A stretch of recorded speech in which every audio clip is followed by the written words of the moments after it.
Hey guys, thanks for coming back for the next week of our series called Enter the Dojo. We've been talking about taking off our old bad habits and putting on new good habits. The thing is, it doesn't happen overnight. And the same goes for someone who might be in martial arts. To become better, they must be trained. It takes hard work and discipline to get better. And that is the purpose of a dojo. It's a place where someone in martial arts learns to take off the old habits of fighting for bad to fighting or defending for good. And as a follower of Jesus, we must learn the good habits of following Him daily, not just when we feel like it.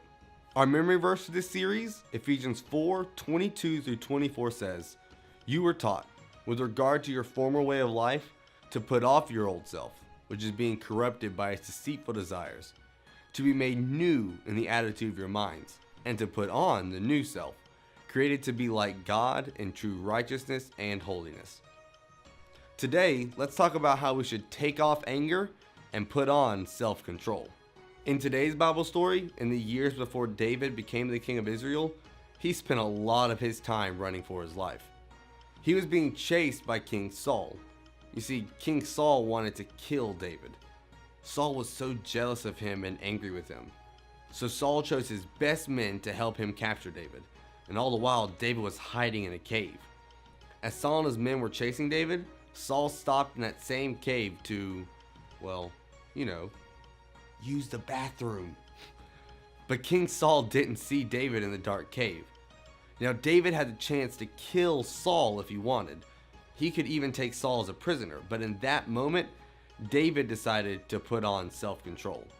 So as quiet as a shadow, David unsheathed his knife and quietly held his breath and sliced a corner from Saul's robe as quick as he could. Now later, David told Saul what had happened, and King Saul wept, and he was grateful when he realized that David spared his life. Anger can really make us do things that could potentially hurt someone or even ourselves. For instance, let's say you didn't get the newest iPod for your birthday, but days before, your friend did get the new iPod. In that moment, you have a choice to make: to be angry and upset with your parents, or to put on self-control and to be completely happy with what you got. Or maybe you're at school and someone says something mean to you.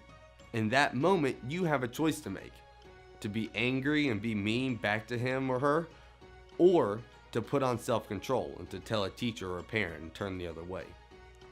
Most times, anger arises when we are being selfish or when someone hurts us with their words or actions.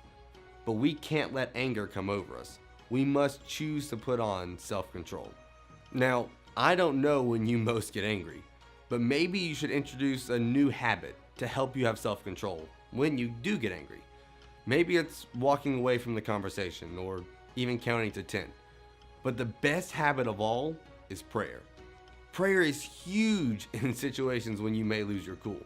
It may not be the thing that comes to mind, but it takes discipline to stop and hear from God, instead of reacting on how we feel towards something or someone.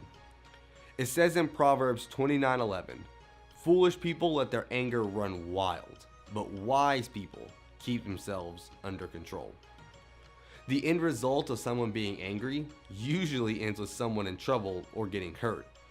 Anger is something we all deal with, but just like in the story of David hiding in the cave, we must put on self-control. So let's choose to take off the old and put on the new. Let's choose to take off anger and put on self-control.